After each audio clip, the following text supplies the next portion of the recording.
দেখতে দেখতে কিন্তু সরস্বতী পূজা চলে এসছে আগামীকাল। তো কেমন প্রস্তুতি হয়েছে আমাদের মাঠে সেটাই কিন্তু আজকের আমরা তুলে ধরার চেষ্টা করব।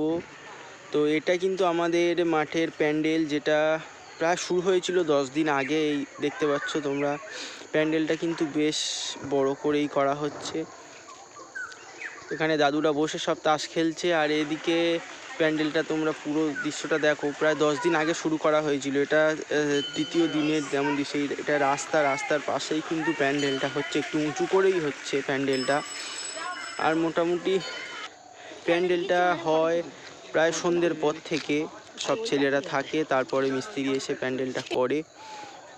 মোটামুটি 3-4 দিন পরে প্যান্ডেলটার শেপটা মোটামুটি এই রকম এসছে। এখন বন্ধ রয়েছে, কাজ হয়ে গেছে প্রায় রাত 1টা বাজে। অনেক রাত পর্যন্ত করে কাজ করছে সমস্ত আমাদের ক্লাবের ছেলেরা। এটা রবিবারের দৃশ্য, রবিবার কিন্তু। আর ওই সবুজগুলো দেখা যাচ্ছে, ওগুলো কিন্তু টিয়া পাখি রয়েছে। এটা রবিবার। আজকের দৃশ্য তোমাদের সামনে তুলে ধরতে পারলাম না, কারণ আজকে রাতে প্যান্ডেলটা হবে। আর যেহেতু কাল সরস্বতী পুজো, বিভিন্ন সামাজিক অনুষ্ঠান রয়েছে, যেমন নাটক, নাচ, গান, তার জন্য কিন্তু সমস্ত কিছু এখানে সব টাঙানো হয়ে গেছে। ওটা কিন্তু স্টেজ রয়েছে, একাঙ্ক নাটক। পুরো এই রকম মাঠের অবস্থা তো আপনাদের সামনে তুলে ধরলাম কাল সরস্বতী পুজো।